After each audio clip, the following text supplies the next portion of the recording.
We make the strings louder.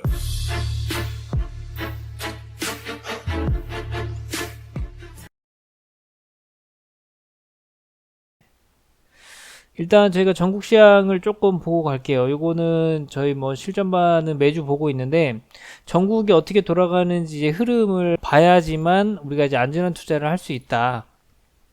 그래서 지금 뭐 인천 같은 경우는 뭐 인천이 계속 괜찮았고요. 그리고 뭐 안양과 안산구도 괜찮았고 수원, 팔달구, 수원과 용인은 작년 하반기부터죠. 지금 2월 달까지 불장이었다가 지금 2월 21일 날 조정지역 지정되고 조금 주춤한 편이긴 한데 그래도 일단 상위권, 10위권 안에는 들어가 있습니다. 하지만 지금 이 상승률이 지금 0.53이잖아요. 0.53이면 높은 상승률은 아니에요. 저희 한창 이제 뭐 서울, 대전 같은데 불장일 때는 뭐 1점 몇 이렇게 나왔거든요. 사실 그렇게 큰 상승은 아니다라고 생각하시면 되고 그리고 이제 하락 지역이 뭐 어떻게 흘러가고 있는지 이제 경남권이 많죠. 경남권 거의 다 경상도 쪽이 많고 그리고 이제 전세 가격은 뭐 대전, 동구, 울산, 인천, 뭐 중구, 대구, 인천, 대전, 뭐 수원 이렇게 있는데 전세 가격도 이제 봐야 하는 이유가 우리나라의 주택 시장은 다른 외국과 틀려요. 다른 외국과 틀린 이유가 뭐냐면 이 전세라는 게 있거든요. 전세. 이 전세라는 게 있고 매매가 있고 그리고 또 뭐가 있죠?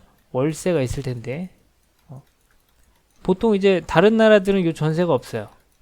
그래서 월세와 매매를 가지고 보통 부동산 투자를 하게 됩니다. 미국도 그렇고 미국은 보통 이제 렌탈 개념이라서 그렇게 되는데 우리나라의 특수한 시장인 것이 바로 이제 전세가 있기 때문인데 전세가 있기 때문에 뭐가 나오죠? 갭 투자가 나오죠. 예. 전세라는 게 있기 때문에 갭 투자란 말이 나오는 거예요. 갭이 뭐 5천, 뭐 많게는 뭐 1억 이렇게 갭 투자란 말이 나오는데 그럼 전세와 이 전세 가격이 사실 굉장히 중요한 지표예요. 전세 가격이 주는 의미가 매매가가 여기 뭐 3억인데 전세가가 이렇게 해서 뭐 2.8이다. 그래서 갭은 이제 2천이면 살 수 있구나. 이거에 대한 기본적인 의미만 갖고 있는 게 아니에요. 왜냐면 전세가는 사실 현재 가치거든요. 매매가는 미래 가치예요. 그게 무슨 얘기냐면 전세가가 현재 가치란 얘기는 얘는 거품이라는 게 생길 수가 없어요. 자, 전세가가 현재 가치고 거품이 생길 수 없다. 이 얘기는 뭐냐면 어떤 이제 아파트의 전세가 2.8억인데 얘를 4억 주고 사는 또라이는 없고 얘를 2억에 줄 또라이도 없어요.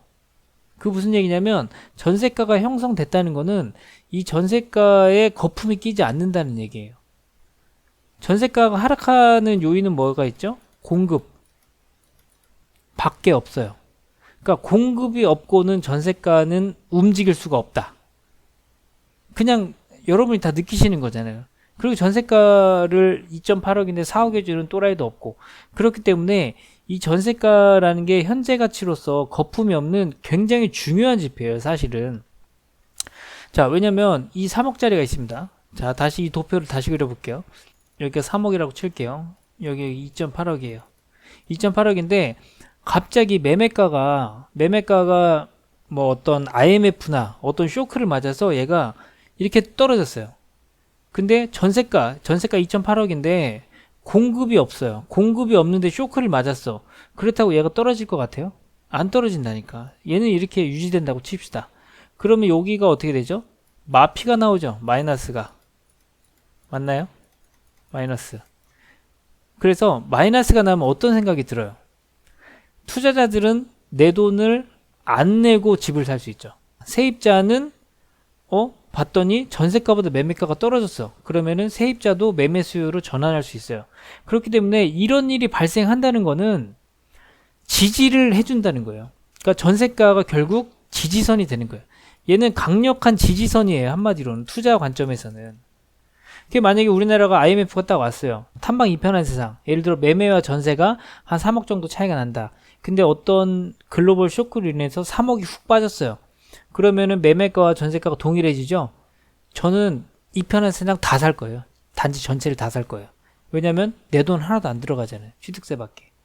그렇기 때문에 이 전세가는 이 우리가 부동산을 투자 관점에서 볼 때는 굉장히 중요한 지표예요. 근데 우리는 전세가를 그냥 갭이 얼마네 이것만 보고 있단 말이에요. 그렇게 되기 때문에 이 주변의 아파트 공급량, 입주 물량이 왜 중요한지가 또 다시 나오는 거죠. 이해하셨죠? 이 흐름을 이해하셨죠? 그래서 이 전세가가 굉장히 이제 중요한 지표다. 현재 가치고 거품이 없는 지표이기 때문에 어떤 이제 부동산의 방향성이나 지지 라인을 볼 때 아주 좋은 지표다라고 이렇게 생각하시면 됩니다. 네. 그래서 그 전국 시황을 매주 봐야 돼요. 매주 봐야 되는데,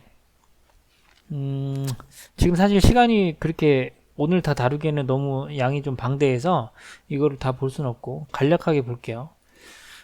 이건 지금 저희 그 매주 카페에 올려드리는 건데 사실 이제 실전반에 참여하신 분만 볼 수 있는 자료긴 해요. 근데 어차피 이제 KB 시세 그 KB에서 발행하는 자료이기 때문에 여러분이 이제 KB 리브온이라는 곳에 가면 주간 리포트가 있거든요. 그걸 다운받아서 보셔도 됩니다. 네, 그거를 좀 이제 보기 편하게 좀 제가 재가공을 해서 저희 지금 공부를 하는데 쓰고 있는데 여기서 뭐 중요한 거는 뭐냐면 뭐 여러 가지 의미 있는 데이터가 나올 수 있어요. 나올 수 있는데 우리가 이제 이런 부분을 보고 있죠. 자, 예를 들어 대전이다. 대전을 보면 자, 대전인데 대전이 이번 주에 뭐 색깔이 옅어졌네, 빨개졌네, 뭐 이것도 우리가 이제 흐름을 파악하는 중요한 지표인데 정작 중요한 건 그거보다 시장은 개별 시장이라는 게 중요한 거예요. 예를 들어 지금 자, 이쪽이 서울이죠. 서울이에요. 서울이 지금 한창 불장이었어요. 그리고 9.13을 맞고 조정장이었는데 9.13 이전에 불장이었어요.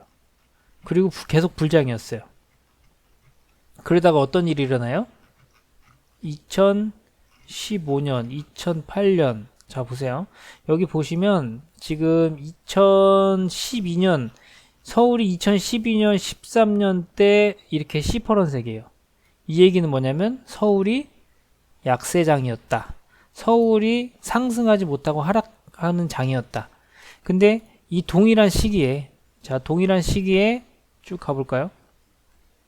대구는 어때요? 대구는 상승장이죠.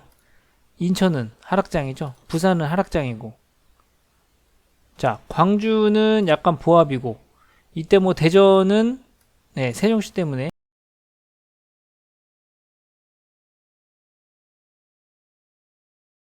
이는 뭐냐면 서울이 하락한다고 해서 모든 지역이 하락하는 게 아니란 얘기예요. 그리고 또 다시 돌아가면 자, 서울이 굉장히 상승장이었는데 부산은 하락장이에요. 그리고 대구는 상승장이고 인천은 뭐 보합세, 그리고 광주가 상승했고 대전도 이제 조금 상승 힘이 보였고 울산은 또 완전 또 죽쓰고 있었고. 그래서 우리가 이제 어떤 일이 일어나냐면 자, 지금 대전에 투자하시는 분들도 많으신데 뭐 그건 이제 자기 투자 성향이에요. 왜냐면 내가 좋아하는 지역을 내가 살고 있는 지역을 투자하는 게 그나마 내가 생각하기에 확률이 제일 높다고 생각하거든. 왜냐면 난 다른 지역을 모르니까. 내가 한 번도 안 가본 인천 좋대, 뭐 부산 좋대, 한 번도 안 가봤는데 내가 여기다 어딜 투자해? 대전도 아직 투자 안 해봤는데 이런 마음을 먹고 있는데 자, 대전 투자 물론 좋아요. 근데 대전 투자하시는데 이렇게 이 빨간색이 평생 갈 것 같아요. 계속 여러분이 뭐 끝까지 빨간색이 갈 거라고 생각하시면 그건 잘못된 생각이에요. 영원한 상승도 없고 대전도 이 약세장을 거쳤어요. 그쵸? 대전도 약세장을 거쳤고 그 이전에 뭐 대전도 이런 불장이 또 있었고 그러면 지금 내가 투자하는 시기가 꼭지가 어딘지는 아무도 못 맞춰요. 못 맞추지만 지금 대전이 꽤 상승한 상태에서 이 상태에서 대전을 투자한다. 그러면 그 다음 조정기가 만약에 길어진다면 이게 지금 2011년도 말이거든요. 사실 세종시 이제 천마을 입주하면서 관심이 약간 세종시로 갔는데 2011년도부터 쭉 오다가 2018년인데 사실 2017년 정도 말부터 좀 움직이긴 했어요. 이만큼의 기회비용이 생길 수 있다라는 거죠. 그러니까 이거를 어느 정도 생각은 하고 가야 돼요. 그러니까 상승이 영원할 것 같다고 생각을 해요, 사람들이.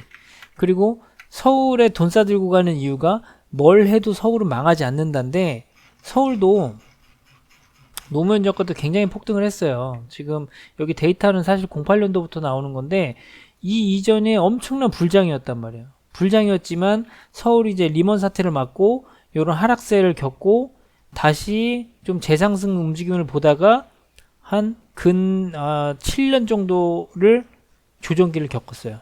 서울조차도. 여러분이 무조건 강남을 사야 돼라는 서울조차도 그런 조정기를 겪었단 말이에요. 그래서 여기서 주는 교훈은 뭐냐면 전국은 순환장이다. 그래서 우리가 이 순환할 때 상승하는 지역만 고르면 비닐하우스를 사도 여러분 수익이 나요. 하지만 한 지역만 보고 있다가는 어떤 특별한 뭐 이벤트나 혹은 심리가 좀 꺼졌을 때 조정장에서 나의 이제 수익 실현이 늦어질 수 있다는 거죠. 물론 이제 실물 자산은 어차피 상승하는 상품이라서 여러분이 뭐 어떤 비닐하우스를 사놓고 이게 20년 후에도 1억짜리 비닐하우스가 20년 후에도 1억이다? 이럴 리는 없어요. 이게 뭐 분명히 이제 물가 상승률이나 뭐 통화량의 증가 여러 가지 팩터에 의해서 2억이 될 수도 있고 3억이 될 수도 있어요. 즉 어떻게 봤을 때는 우상향은 하는데, 하지만 이거를 내가 빨리빨리 수익 실현해서 놓고 나가고 이게 되느냐 마냐는 결국은 이제 흐름 투자를 해야 된다는 거죠. 여러 지역을 돌면서. 네, 그래서 이제 이 시장 동향을 좀 살펴보고 있는 거고요.